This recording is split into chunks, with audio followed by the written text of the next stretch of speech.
जीवन में प्रार्थना और ध्यान दोनों आवश्यक हैं, क्योंकि प्रार्थना में ईश्वर हमारी सुनते हैं और ध्यान में हम ईश्वर की बातें सुनते हैं।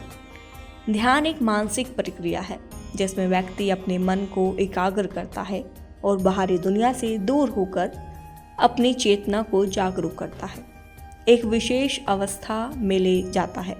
इसे मन और आत्मा को शांति, संतुलन और सुकून देने का माध्यम माना जाता है। ध्यान का शाब्दिक अर्थ है धारण करना या मन को स्थिर करना। यह योग और आध्यात्मिक प्रथाओं का पहला अंग माना जाता है। ध्यान के कारण लोग अपने अपने अर्थ बताते हैं, लेकिन मानना है ध्यान का अर्थ है इतना खो जाना कि ये भी ध्यान ना रहे कि ध्यान लगाना था।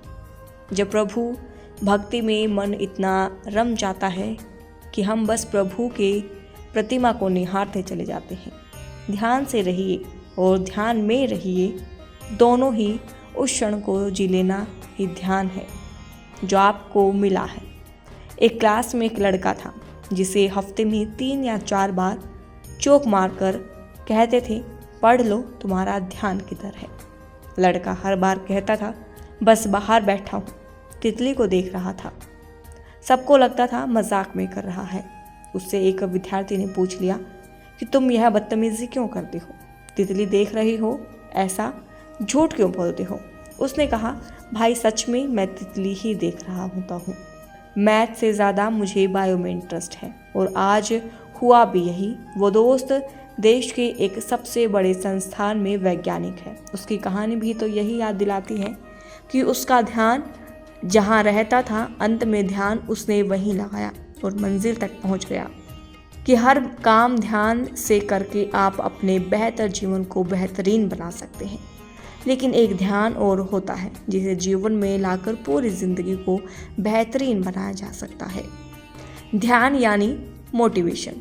सामान्य अर्थ में समझें तो ध्यान एक मानसिक व्यायाम है।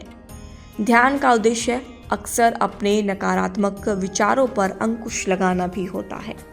अब सवाल उठता है कि मन में तो बहुत चंचल है और शक्तिशाली है, क्या इसको काबू में किया जा सकता है?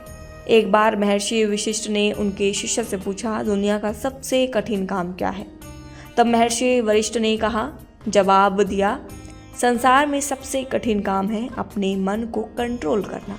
अगर कोई ये कहे कि मैंने समुद्र का सारा जल पी लिया, कोई कहे मैंने सारे संसार की वनस्पति खा ली, कोई कहे कि मैंने सारी पृथ्वी को सिर पर उठा लिया, यह बातें तो मान सकता हूँ, लेकिन कोई कहे कि मैंने अपने मन को अपने वश में कर लिया, तो ये मैं मान नहीं सकता, क्योंकि यह कोई बिरला ही कर सकता है जो अनुशासित होता है।